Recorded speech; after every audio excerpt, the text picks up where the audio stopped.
Ya, selesai. Ibu-ibu, bapak-bapak yang saya hormati, sampai selamat berjumpa lagi pagi ini. Juga untuk Mang Asep Dahlan, bagaimana kondisinya? Apakah lebih baik dari kemarin, Mang Asep? Jaringannya bermasalah, Dok. Ada masalah Dengan jaringan. tapi ya komunikasi Japri saya indikasinya semakin membaik, kata beliau. Alhamdulillah. Alhamdulillah. Dokter Mukhlis ada, Dokter Mukhlis? Ya. Ada. Bagaimana kesehatannya Dokter Mukhlis? Alhamdulillah sehat, Dok. Alhamdulillah. Bapak Joko Kirmanto sehat? Pak Joko. Pak Jokonya. Hari ini tidak ada Bapak Joko. Hari ini kebetulan beliau tidak hadir. Oh, tidak. Kemarin hadir. Ya. Pagi ini saya mau kasih tip tentang demam. Sederhana, judulnya demam. Cukup sederhana.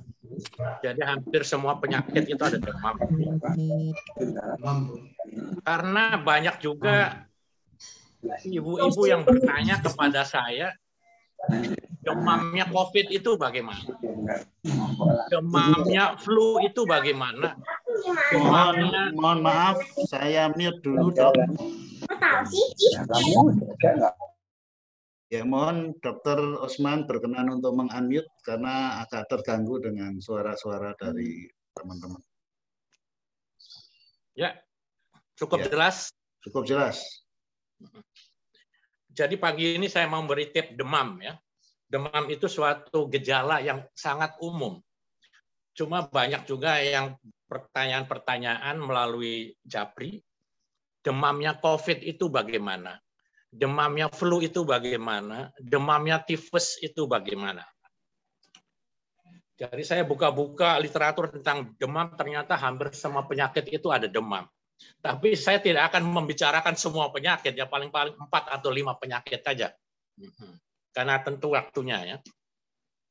Demam itu merupakan suatu gejala.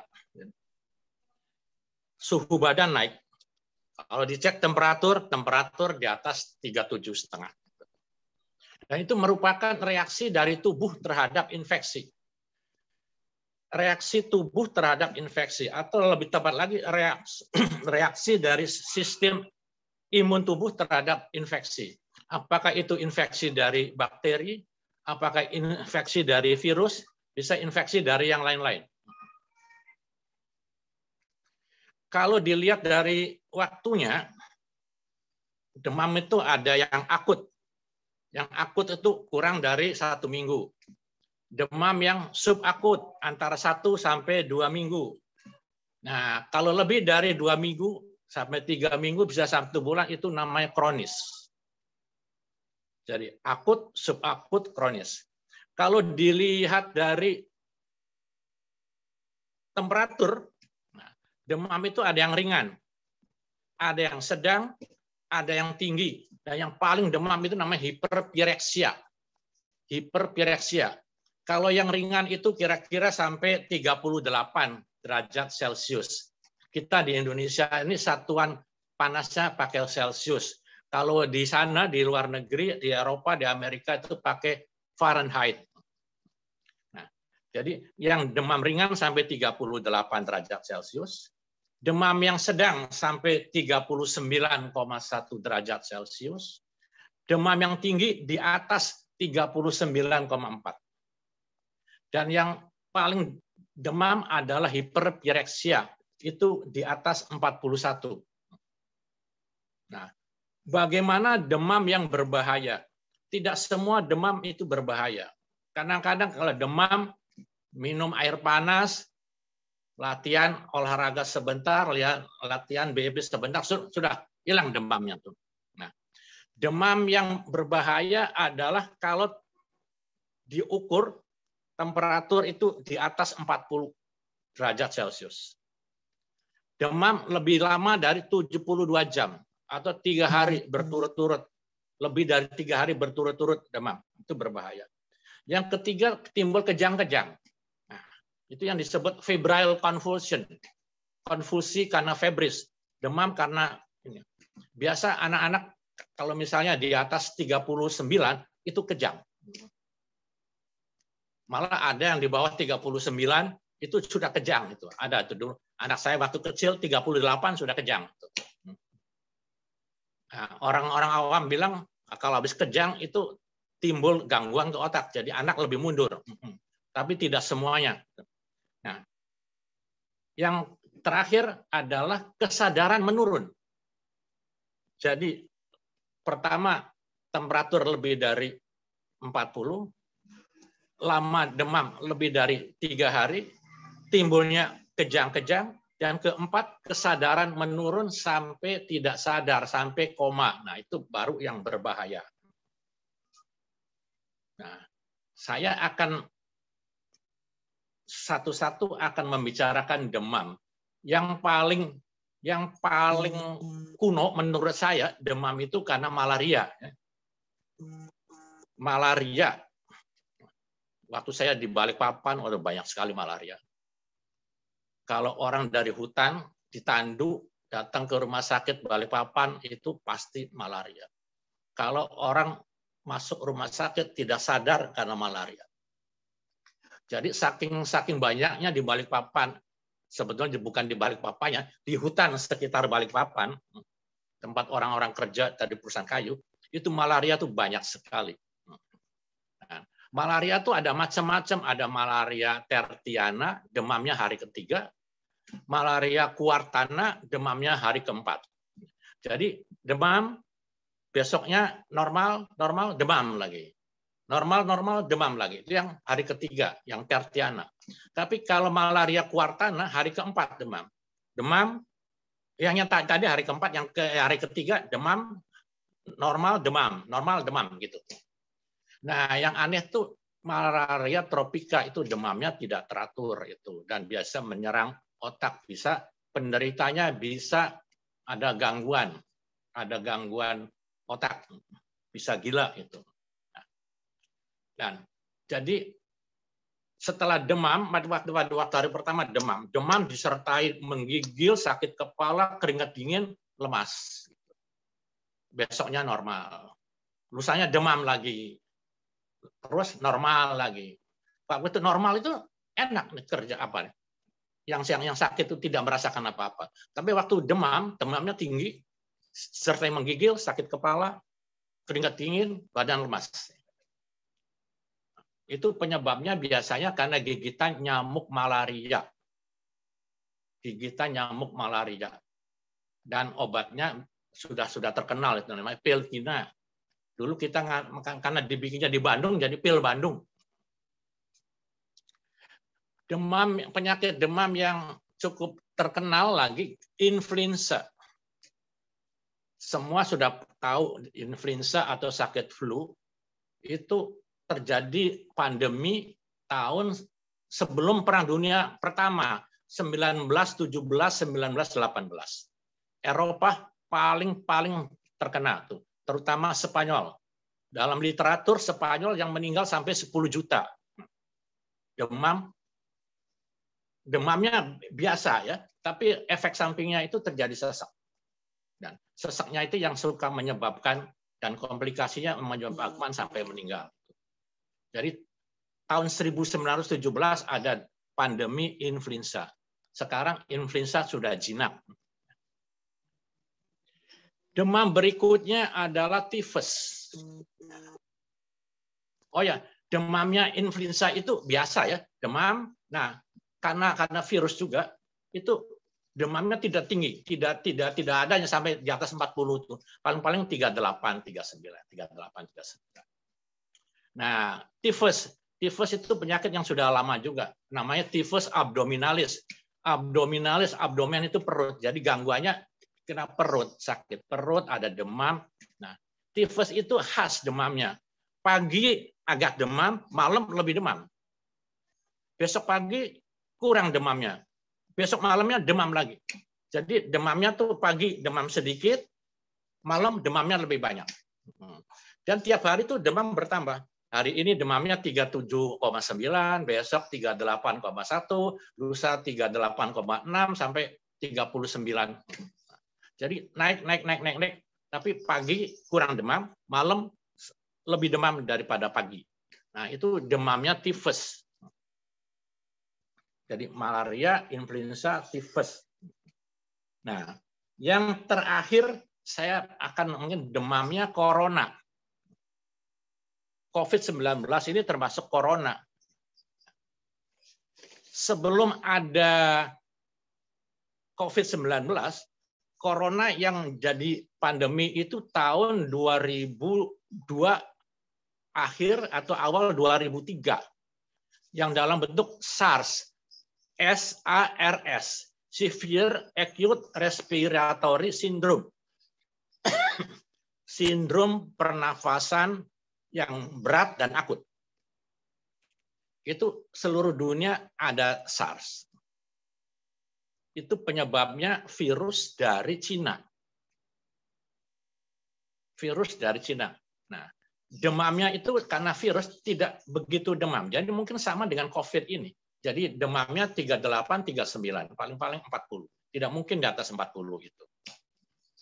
Jadi SARS, Severe Acute Respiratory Syndrome. Habis SARS selesai, untungnya SARS itu tidak lama ya. Tahun 2012 ada lagi yang namanya MERS. MERS itu Middle East Respiratory Syndrome. Sindrom pernafasan Timur Tengah. Nah, dari namanya Timur Tengah itu berasal dari Timur Tengah, dari negara-negara Arab. Kalau SARS itu dari Cina dan diduga dari kelelawar, kalau MERS itu dari Timur Tengah diduga dari liurnya onta. Unta. Demamnya bagaimana? Demamnya tidak begitu demam juga. Disertai dengan gejala-gejala yang seperti flu lain itu. Cuma baik SARS maupun MERS itu menyebabkan kematian yang banyak, bisa 30-40%. Kalau COVID ini sebetulnya tidak begitu tinggi kematiannya, tapi kan lebih luas jangkauannya itu. Jadi MERS kira-kira beberapa bulan, habis itu selesai. Nah, jadi gejala-gejala yang mematikannya itu biasanya menyerang respiratorium, nah, pernafasan. Jadi paru-parunya itu penuh dengan lendir, lendirnya tidak encer tapi kental, orang tidak bisa bernafas dan itu yang meninggal. Nah, demikian juga yang terakhir dari corona itu yaitu COVID-19. Gejalanya demam, ada batuk, ada pilek, ada sesak. Nah, ini sesaknya ini. Kadang-kadang katanya yang varian Delta ini tidak sampai ke paru-paru, tetapi ke perut. Ke perut. Sekali lagi ke perut. Jadi tidak ada sesak, tapi perutnya sakit. Ada diare, ada mencret. Nah, itu. Dan katanya Delta ini lebih menular. Lebih cepat menular daripada varian yang lain. Jadi pertama, malaria. Malaria itu demamnya hari pertama, hari ketiga. Hari pertama demam, hari kedua tidak, hari ketiga demam. Yang Quartana, hari pertama demam, hari kedua, ketiga, hari keempat demam. Terus flu. Nah, flu karena virus. Terus tifus. Tifus itu khas demamnya kalau malam lebih demam. Dan demamnya tiap hari naik. Oh ya, saya lupa. Demam berdarah. Lupa, demam berdarah. Yang terakhir demam berdarah. Sebetulnya saya demam berdarah dulu baru corona. Demam berdarah ini belum begitu lama ya. Cuma tiap tahun. Karena diduga karena gigitan nyamuk. Kalau malaria itu gigitan nyamuk Plasmodium. Kalau demam berdarah itu gigitan nyamuk Aedes aegypti. Nah, demamnya itu langsung tinggi. Karena masa inkubasinya lebih dari 5 hari, jadi minggu kedua demam. Demamnya tinggi. Kalau tifus itu demamnya rendah. Coba belakang. Kalau demam berdarah itu langsung tinggi. Dan yang paling ditakutkan di dalam demam berdarah itu trombositnya menurun. Normalnya trombosit itu 300-350 ribu. Nah, pada demam berdarah turun 200, 150, 100, lebih dari 100, kadang-kadang lebih dari 50 ribu. Dan untuk anak-anak cukup berbahaya ya, demam berdarah. Demam yang disebabkan oleh gigitan nyamuk Aedes aegypti. Dan terakhir yaitu tadi corona, ada corona SARS, ada MERS, ada COVID-19 yang berasal dari Cina juga dan diduga dari kelelawar. Saya kira sekian tips saya hari ini. Silakan kalau ada yang belum jelas. Wassalam. Terima kasih, Dok. Sami-sami. Kita mendapatkan informasi lagi tentang sesuatu yang kita alami sangat sering. Oleh karena itu, silakan siapa yang akan bertanya. Cuman tadi kok saya belum mendengar yang namanya flu burung ya, Dok?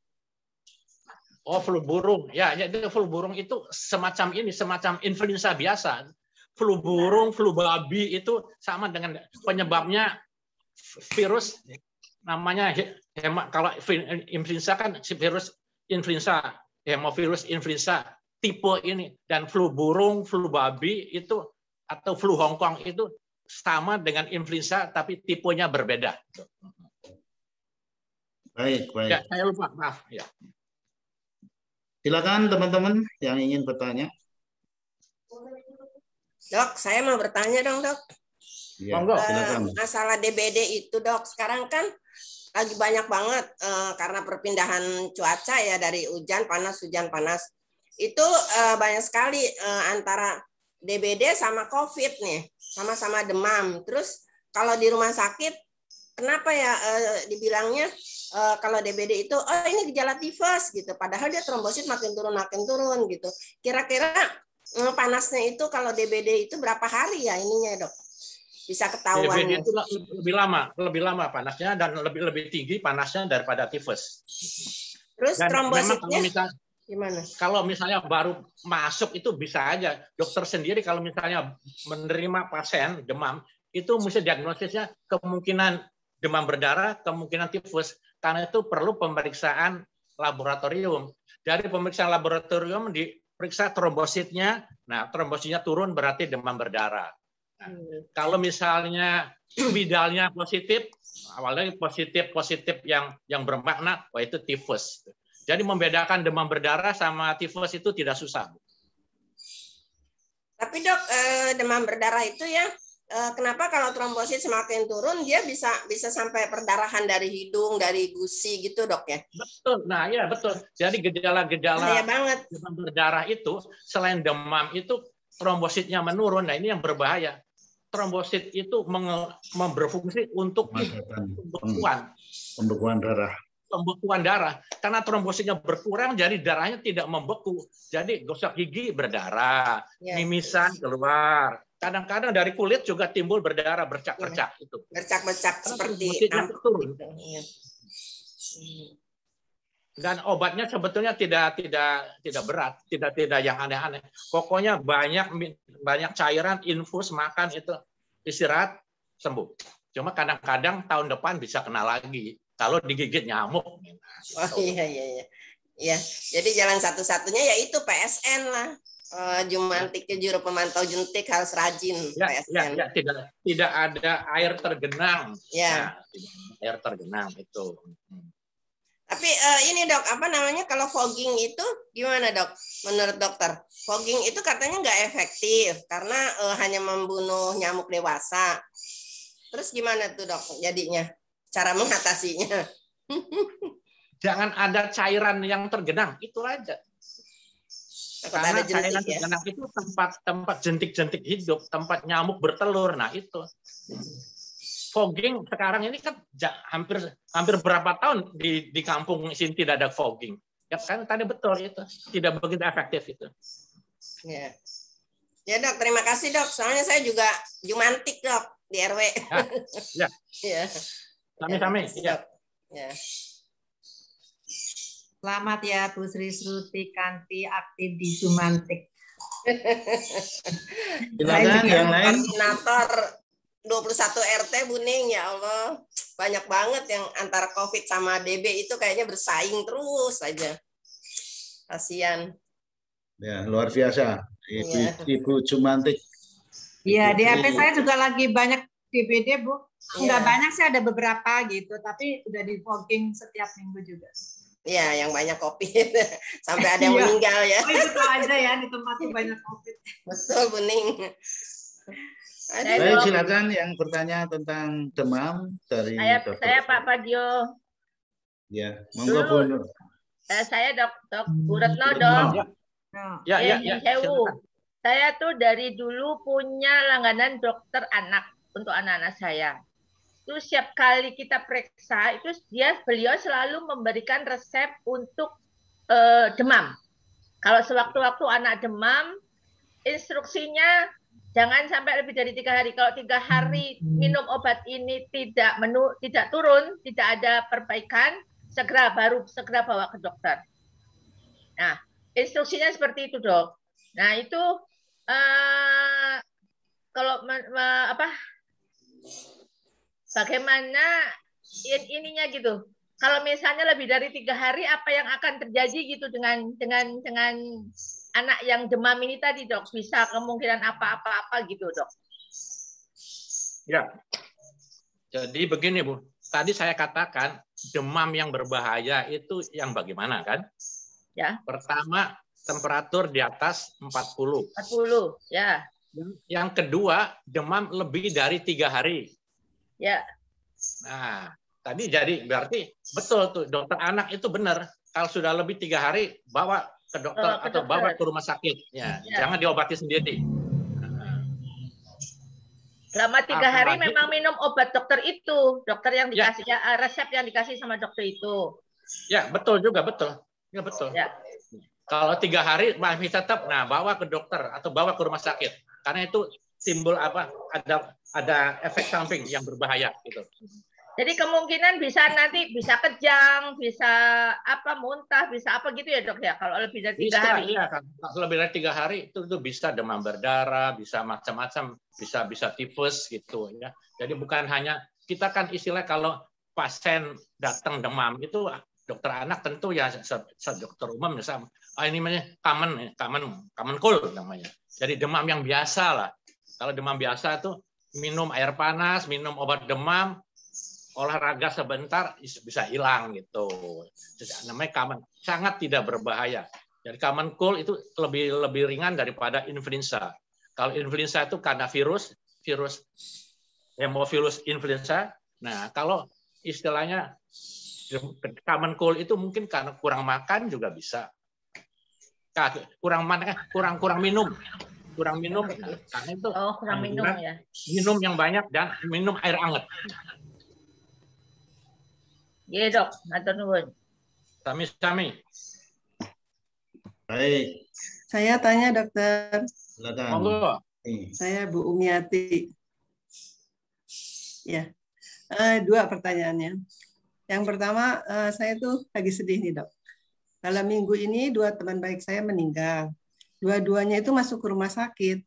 Yang satu karena operasi tulang belakang, yang satu lagi operasi usus ya, Dok ya. Kemudian waktu masuk di tes COVID tidak kena COVID. Kemudian dioperasi. Nah, 2 hari setelahnya keduanya demam panas, kemudian meninggal karena COVID. Itu kira-kira kenanya di mana ya, Dok ya? Ya, keduanya itu. Yang satu baru tadi malam meninggal, Dok. Kemudian pertanyaan kedua, kalau seorang ART kena COVID, kemudian dia dibawa ke Wisma Atlet, pulang ke rumah saudaranya, kapan dia boleh masuk lagi untuk bekerja, Dok? Karena kan pekerjaan ART itu berat ya. Terima kasih, Dok. Ya, jadi yang pertama itu kenanya di mana? Sebetulnya kena itu bisa juga di rumah sakit juga. Rumah sakit. Jadi pada waktu menunggu gitu ya, misalnya di UGD itu sebetulnya, kurang sehat tuh, unit Penyakit gawat darurat. semua. Nah, Maaf dok, ini kedua-duanya dioperasi dok di rumah sakit itu. Jadi Ya. waktu mau operasi nggak kena, tapi setelah dioperasi 2 hari kemudian kena gitu. soalnya begini, bukan bawa soal operasi, waktu operasi juga bisa, betul. Dari operasi kan dikelilingi oleh orang-orang kan. Iya. Nah, kadang-kadang maskernya ada kurang-kurang bagus, nah bisa juga. Jadi waktu nunggu di rumah sakit bisa, waktu dioperasi juga bisa. Jadi di mana saja bisa. Iya. Oh. Kemudian demamnya panas dan meninggal dok dua-duanya. Ya biasanya karena kalau ini demam ya, demam dan sesek, cepat sesek itu. Nah, yang kedua soal ART. ART itu kalau sudah dari mulai positif terus ke rumah atlet. Nah, Wisma atlet terus pulang ke rumah saudaranya. Ya. Yang penting itu kalau bisa itu 2 minggu setelah PCR-nya positif negatif. Lalu boleh kita terima. PCR negatif, nah baru 2 minggu kemudian bisa bekerja lagi. Baik dokter, terima kasih. Ya, sami-sami. Ya. Silakan. Satu lagi boleh dok? Boleh. Ini ada yang gini, kakak saya suami istri sekarang ini ada di rumah sakit karena COVID. Sebenarnya waktu itu yang sudah ketahuan PCR positif itu kakak laki-laki saya. Tapi istrinya waktu yang sama di PCR itu negatif dok. Hanya tanda-tanda mereka itu sama gitu. Toraks juga sama, tapi kenapa kok hasilnya satunya bisa positif, satunya bisa negatif, dok? Akhirnya dua-duanya udah masuk aja ke rumah sakit gitu. Gimana, dok? Bisa aja. Pertama, orang yang memeriksa itu kan sampelnya akan dari hidung kan. Nah, itu PCR, mungkin ya PCR. Dari hidung juga, PCR dari hidung. Dari hidung juga. Mungkin kurang dalam jaraknya. Jadi apa namanya cotton budnya tuh kurang dalam bisa juga. Jadi itu cuma apa namanya istilahnya salah ngambil sampel gitu. Padahal gejala sudah ada kan? Ya, gejala ada. Ya betul, kalau gejala sudah ada, suami positif, nah si istri belum positif tapi gejala ada, ya sudah sebaiknya masuk aja rumah sakit kalau ada tempat itu. Dokter dok. Faktor manusia itu banyak kesalahannya. Human error. Ya. Error. Jadi saya waktu mau divaksin kan dicek tensi. Nah, perawat laki-laki dia bisik, papi, dia panggil saya papi masih tinggi. Berapa? 150 ke 80. Wah. Coba perawat yang perempuan. Bagus kok 120 per 80. Perawat satu lagi perempuan 120 per 80. Nah, itu. Kalau saya cuma percaya pada perawat yang laki-laki yang pertama kali tensi, waktu itu kan masih ketat soal tensi. Belum bisa divaksin. Jadi faktor manusia itu biasalah ya, di mana-mana itu. Mantan Nun. Sami-sami. Ini dok, satu lagi saya mau tanya dok. Satu lagi ya. Boleh? Boleh. Ini dok, pengalaman saya. Waktu itu saya kan yang kena COVID itu ya. Kan udah 2 minggu terus di PCR lagi. Masih positif. Terus udah 2 minggu lagi saya tunggu di PCR lagi. Positif lagi. Saya tuh sampai 3 kali. Jadi selama 2 bulan itu kenapa tidak negatif positif terus sampai saya stres ngeliat positif lagi itu faktor apa tuh ya dok? Pikiran atau gimana? Mungkin faktor apa? Stres. Kekebalan tubuhnya kurang bagus bisa. Jadi virusnya itu belum mati seluruhnya gitu. Tapi gejala sudah nggak ada. Bisa nggak ada, iya. Cuman masih rada ngap gitu. Orang OTG, kan dia diperiksa positif, tapi tidak ada gejala sama sekali. Kan namanya OTG, orang tanpa gejala. Nah, itu berbahaya, bisa menular kemana-mana tuh OTG itu. badan seger, sehat, bugar. Nah, PCR positif. Jadi begitulah. Ya, CT-nya juga nggak naik-naik, masih 25 aja sampai saya 2 bulan nggak kemana-mana, di rumah aja. Akhirnya waktu mau Lebaran, saya dipaksa anak saya ke Rumah Sakit Saida untuk PCR lagi karena nanti takut nggak boleh ketemu cucu. Akhirnya Lebaran itu 1 hari mau Lebaran baru negatif, CT-nya 35. Lama ya dok? Ya. Itu dari faktor apa tuh dok? Kalau lama? Ya itu faktor ini dari kekebalan kita sendiri. Kekebalan tubuh. Kekebalan tubuh itu. Dan tidak BEP itu. Pikiran. Antibodinya bagus, bisa lebih cepat. Nah, kalau antibodinya rendah, lebih lama sembuh itu. Di samping itu juga banyak faktor dari gizi, dari olahraga, sering tersenyum, sering tertawa, sering menyanyi, itu lebih bagus lagi. Tapi alhamdulillah dok, saya kan BP, jadi saya bisa mengolah nafas sendiri, tarik, simpan, lepas gitu. Alhamdulillah sih. Kalau barangkali kalau ibu cemberut terus nggak sembuh-sembuh. Saya ketawa terus Pak, dok. Kalau apalagi kalau ngelihat Pak Bets tuh, Bets Rijal pasti saya ketawa. Lupa Bet tuh nggak tanya kalau ketemu sumber inspirasi. Pak Bet itu pertanyaannya kalau ketemu bekas pacar lama kok demam itu kenapa? Monggo tuh ada yang mau bertanya, silakan. Siapa tuh? Saya Bu Sri dok. Oh Bu Sri. Ya, silakan Bu Sri. Tanya urusan demam dan kompres. Urusan demam dan kompres biasanya untuk demam. Kalau saya zaman dulu itu kompresnya pakai air dingin, pakai es. Tapi akhir-akhir ini saya lihat begitu demam dikompresnya pakai air hangat. Saya turun juga. Nah, itu yang benar yang mana dok? Nah, itu sebetulnya pertanyaan itu untuk dokter anak ya, yang biasa itu. Jadi dulu zamannya saya kuliah itu kalau demam itu dikompres sama air es, air dingin, kadang-kadang dengan ini alkohol. Nah, belakangan ini dokter anak memberikan ini pengetahuan yang aneh, yang berlawanan dari dulu. Demam, kompres air hangat. Nah, itu sekarang itu memang namanya ilmu manusia itu tidak ada yang permanen ya. Ilmu manusia tidak ada yang permanen, jadi bisa berubah. Jadi yang benar itu yang belakangan yang benar itu demam kompres pakai air hangat, bukan pakai air es. Ya. Jadi benar ya dok. Terima kasih. Benar, ya. Terima kasih dok. Pakai jus Bu Sri. Oh jusnya dikirim sama Pak Bet. Jus. Kalau Pak Bet pertanyaannya itu kalau ketemu. Dokter. Namanya siapa yang baju merah? Silakan. Saya Bu Sri, dokter mau tanya. Ya, Sri siapa Saya ini? itu kemarin kan greges. Bu Sri siapa ini ya? Bu Sri Itu Alianti. Bu Sri Waliati. Kemarin saya kan naik turun panahnya. Udah ke dokter, udah sembuh. Ini Bu Sri Surtikanti. Ini Sri Surtikanti. Tapi habis udah sembuh gitu kan keluarnya lemes itu karena apa ya dok? Apa karena nafsu kurang? Sri tua. Nafsu makannya kurang gitu kali ya dok? Jadi itu. Ini bisa aja nih.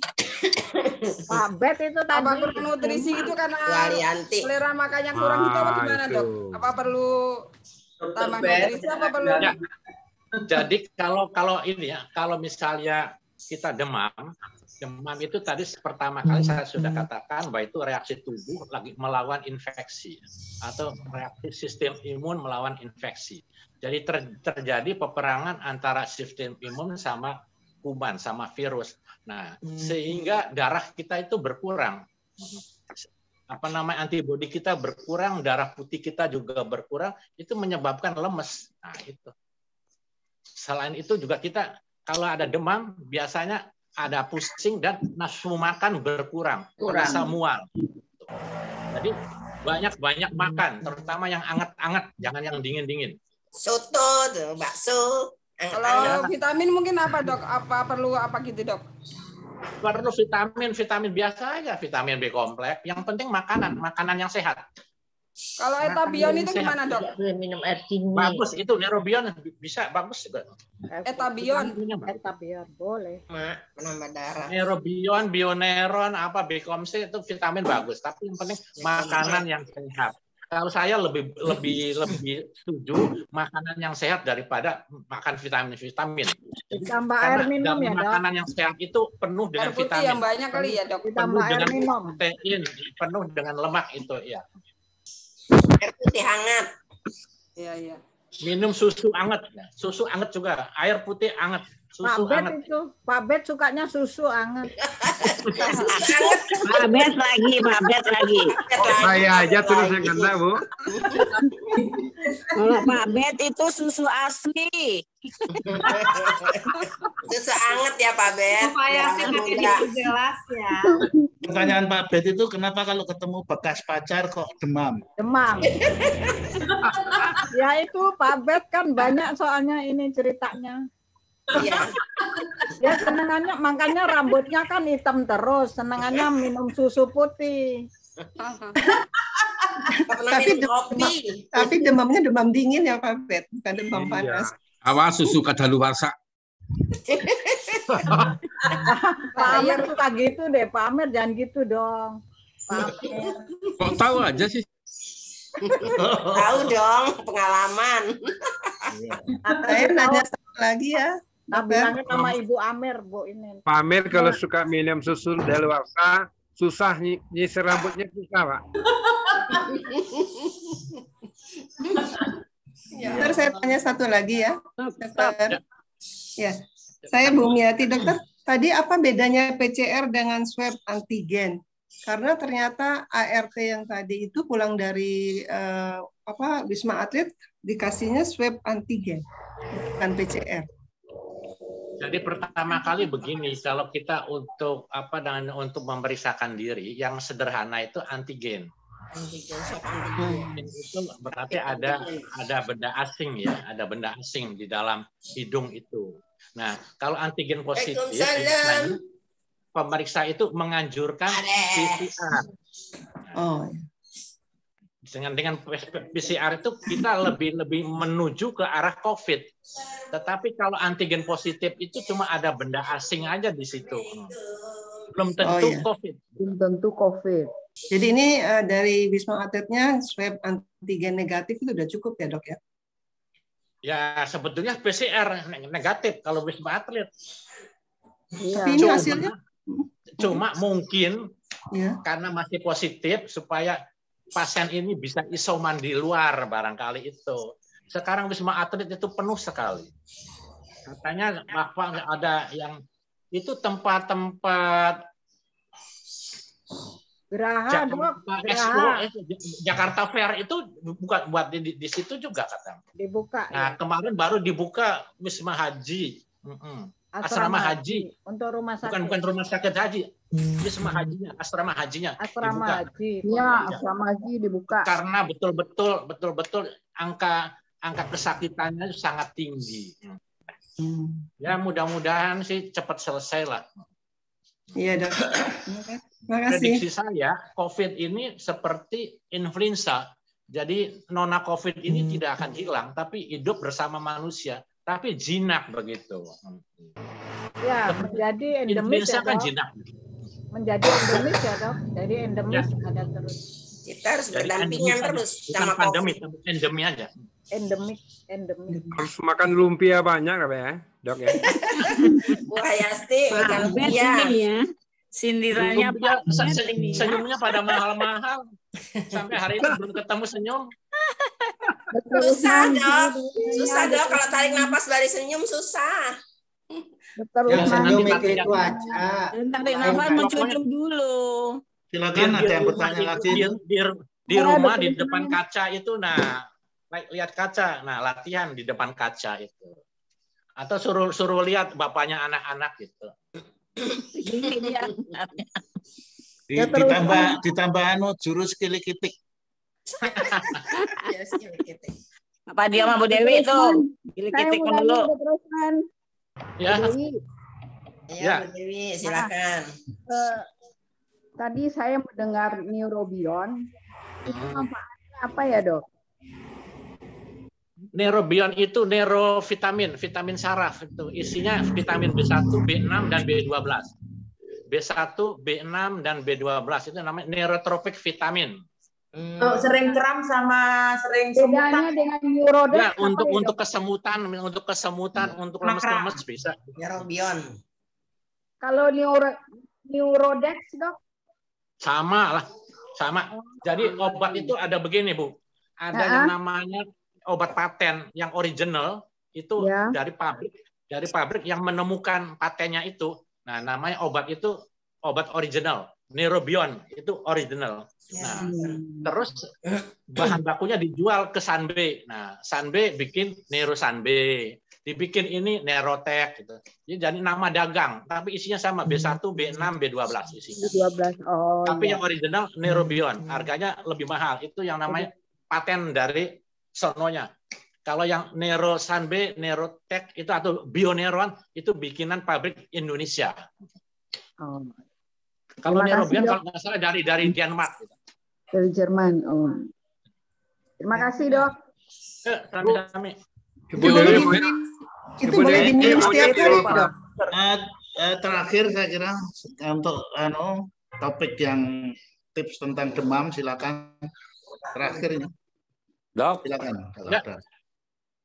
Saya pernah demam 42,5 waktu di Sydney. Jadi kena flu serbuk bunga yang terjadi di Canberra.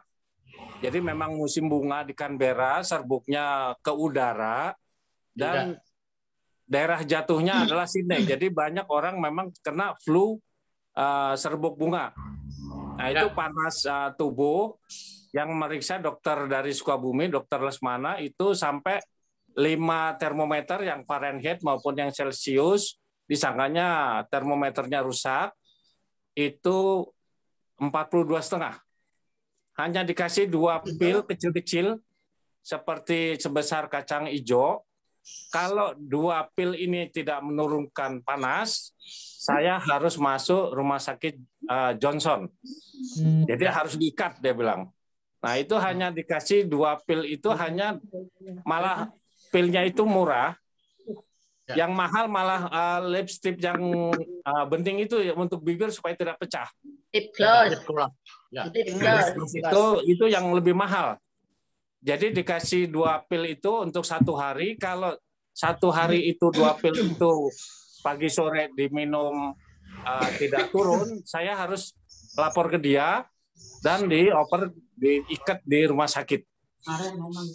Nah, jadi alhamdulillah pada waktu saya dari penginapan ke tempat dia praktek, saya hanya pakai jaket biasa. Teman saya pakai jaket yang double, ikat sal, boldut segala. Nah, begitu masuk di lantai pertama, di lantai bawah dari tempat klinik, orang-orang menyebut saya orang gila. Karena memang pas musim dingin.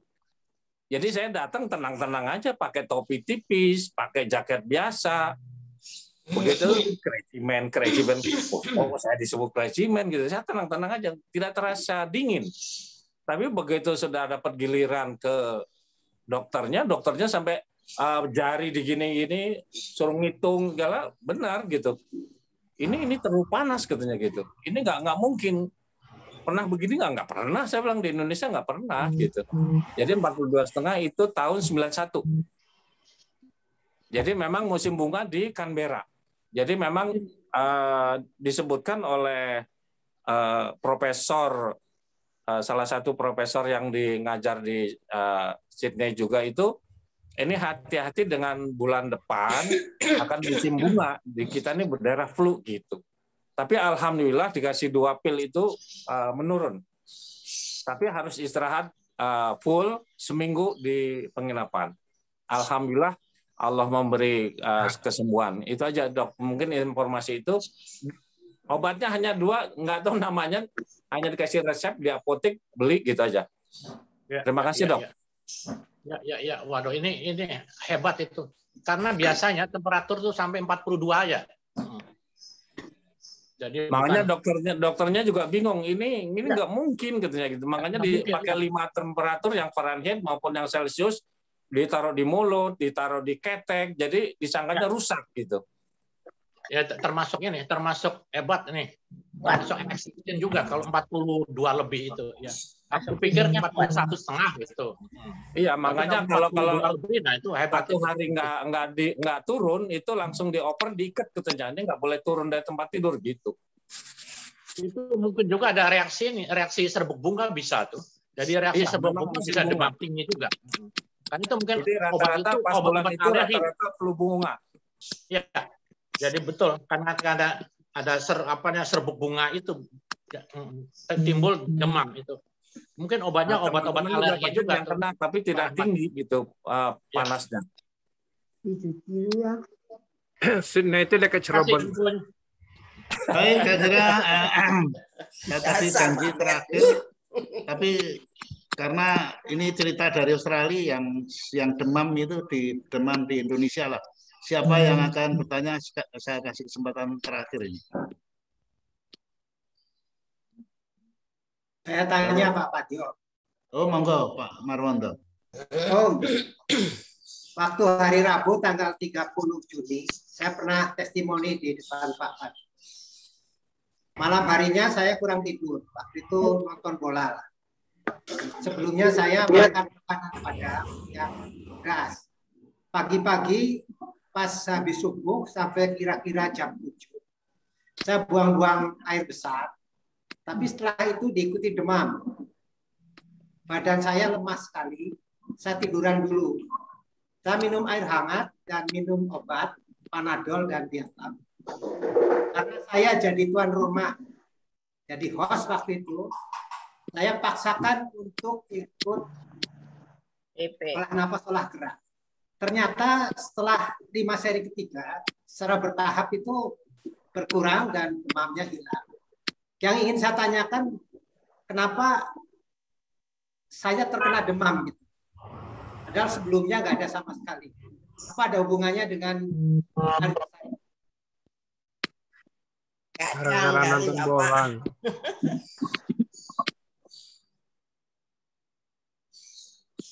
Ya. Jadi demam itu kan tadi saya katakan reaksi dari tubuh dengan infeksi ya. Jadi mungkin ada infeksi bisa. Jadi infeksi di saluran pencernaan sehingga ada berak-berak ya. Ya, betul. Nah, terus ada minum obat demam. Nah, ya. Obat demam ditambah dengan latihan BEP. Nah, itu bisa jadi normal kembali itu. Bisa. Saya kira-kira berapa minggu yang lalu saya pernah cerita juga di sini. Kira-kira jam 11:30 saya di Poli itu masih di tempat kerjaan di rumah sakit Omni merasa demam, merasa dingin, bukan demam tapi greges gitu. Nah, padahal saya tuh 3 tahun ikut BEP itu betul-betul saya sangat sehat dan sangat bugar. Nah, itu ada dingin. What happened? Saya bilang. Nah, jam 12 saya praktek selesai, naik ke kamar saya, minum air panas. Ya. Minum air panas. Nah, tidak minum obat karena kedinginan. Ya. Suhu normal. Nah, minum air panas 1,5 gelas, terus saya latihan BEP 5 seri standing. Habis itu demam berkurang. Nah, bangun tidur enak, seger lagi. Jadi BEP ini betul-betul bisa instan menaikkan daya tahan tubuh, bisa membunuh virusnya tersebut. Kemungkinan positif thinking saya begitu. Ya, setuju. Pak Marono nonton bola itu. Inggris lawan Jerman, Pak. Kurang tidur, Pak Marondo. Inggris lawan Jerman itu seru. Demamnya karena jagonya kalah. Kalah, Pak. Taruhan. Jadi meriang. Oke, saya kira mungkin cukup. Kalau ada kesempatan lain nanti kita sambung. Karena sudah cukup panjang kita menggunakan waktu ya. Karena ditunggu Pak Amir, karena Pak Amir setiap minggu buka Oh iya, cara praktek untuk pemberantasan gaptek yang berkelanjutan, dan ternyata hasilnya cukup lumayan bagus. Jadi lebih banyak yang telah bisa melakukan sesuatu yang memang secara rutin kita butuhkan setiap hari. Dan mungkin kesempatan ini mungkin nanti akan disepakatkan untuk dibagi Senin, Selasa, Rabu itu setiap hari siapa host dan co-hostnya mungkin ya. Hari ini kita bicarakan kalau sempat. Baik, terima kasih Dr. Rosman dan terima kasih teman-teman semuanya yang telah